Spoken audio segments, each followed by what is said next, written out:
Hey everyone, this is a clip from a recent episode of Another Pass, where we talk about movies and all the struggles that go into making them. If you like it, check out the whole podcast. You can find it at certainpov.com or wherever you get your podcasts. The town Haddonfield, Illinois is totally fictional, and obviously they're shooting it out in the suburbs of LA, and it's named after Haddonfield, New Jersey, which is where one of the screenwriters grew up. So that's that's that. But yeah, I they learned just wanted that today. Yeah, they just wanted something that was like kind of Midwest, that felt like, oh well, it's away from like the places people think of as dangerous, which is like the big urban areas. They just wanted it to be like just a town that's like remote. yeah. And on rewatching, I like that there's the title card of like the date, Haddonfield, New Jersey or Illinois, 1963 or whatever year it was. 68. Yeah. It kind of sets up that maybe what we're watching is maybe a bit of a documentary or a true story, and whether that's intentional or not, that's the thing that it evokes for me. It's like, oh, the time and place and dates and location matter because this is a real thing or it happened to someone at some point, a documented case. Yeah, I don't know. Yeah, that does feel like a layer of authenticity to the story of Michael Myers, like when people are talking about it later. That said, like the doctor, every time he tries to explain it, sounds like a crazy person himself, where it's just like, I looked in this child's eyes. He didn't speak to me. He is pure evil. He calls him it. The nurse is like, shouldn't we be referring to him as he? And yeah, she's like, isn't he a person? And the doctor's like, absolutely not. No, absolutely not. And one could argue maybe he's a bad doctor, but then again, he's right. Michael Myers can, so no, he is the boogeyman. Yeah.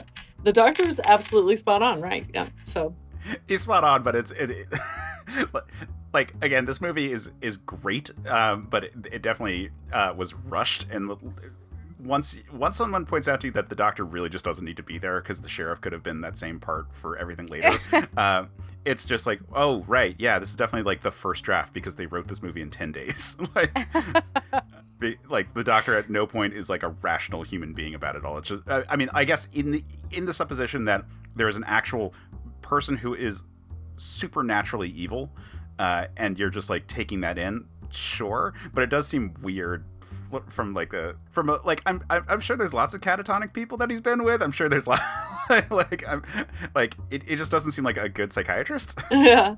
Well, when the car pulls up to the insane asylum and all the people in their nightgowns from the escaped patients are all walking around, that was kind of creepy. Oh, that was super creepy. Yeah. I think also, like, I will defend the doctor a little bit.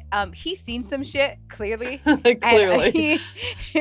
And he's just traumatized, and I get it. Like, I do think, though, I think it's very interesting, like, the town was so ready to take orders from him, which I thought, like, was really interesting in the script. Like, it's like, no, you can't put this out anywhere. Like, you can't tell anyone. We can't put out an APB. We're just gonna, you guys look for it, and that's it. And they were like, okay, doctor. And it was like, this shrink just, like, comes into town, is like, hey, I lost a guy. Well, and Michael Myers, but don't tell anyone; it'll cause a panic. Yeah. He might be on a murderous rampage, but don't tell anyone so they can protect themselves. Of course, Michael Myers did not kill his parents. So where are his parents? Maybe you would want to call them. I don't know. Yeah, and I also, in my head, I think if you had asked me who Michael Myers kills in the beginning of the movie, I knew he killed his sister, but I kind of also thought he killed his whole family, but I guess not. So on rewatching it, I was like, oh, why didn't he? Why he just had a weird sexual attraction to his sister is what the implication is, I think. Something is going on with that whole thing, because like so Carpenter has come out and said that like the intent was not to be like we're punishing women for having sex, like that was not the goal, but there is and like his headcanon was like, oh, the ones who are doing those things are the ones who are not paying attention and are not like checking their back. Like Laurie is the only one who is like actually watching and seeing when stuff is happening around her, because she's not the one who's like caught up in a relationship with some guy. But there is definitely that vibe, and and like they're of being like, we're gonna punish women, which is not cool. Yeah. So Yeah, the only survivor is the pure one who didn't take her shirt off. Yeah. right. Well, I think like I was kind of wondering if maybe it wasn't like Michael having a sexual thing, but more of like feeling neglected, because I felt like his sister was supposed to be watching him, but she was fooling around with her boyfriend instead. And then the babysitter that he specifically went after was kind of neglecting the little girl. Interesting. Yeah. Yeah. So I kind of felt like I still feel like this, unfortunately, this movie set up a trope where punishing women was a very big thing that happened later on in all these slasher films for having sex.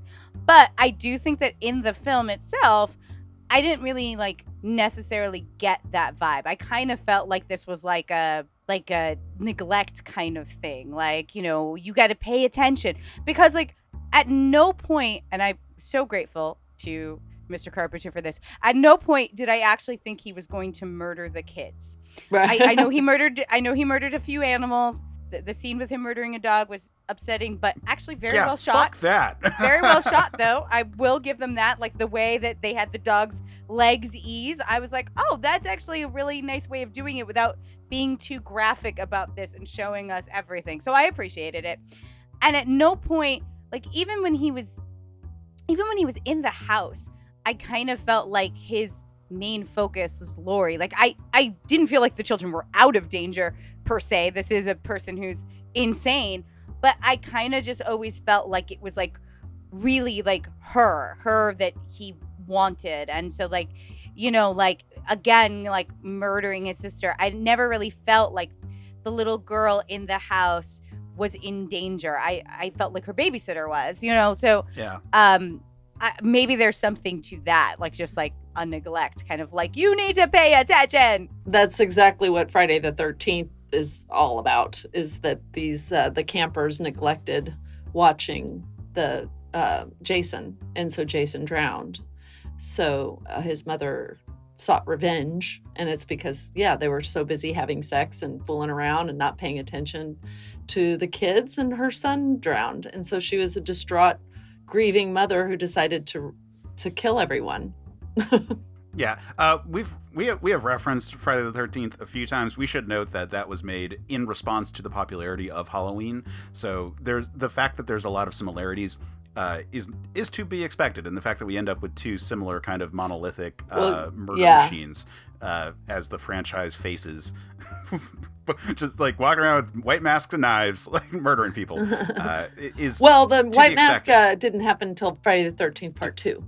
Right? Yeah. Yeah. But I'm just saying that the fact that we got to those kind of positions, because also in both cases, neither franchise was intended to be a singular movie, or rather a series about a singular character.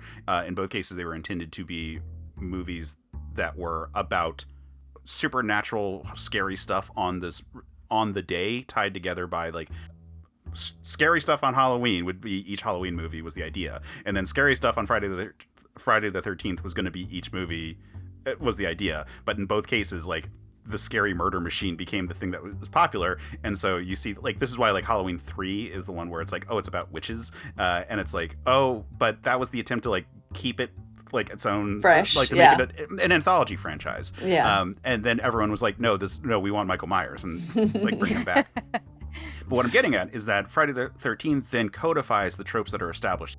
Remember, if you like that clip, check out the podcast. You can find it at certainpov.com or wherever you get your podcasts.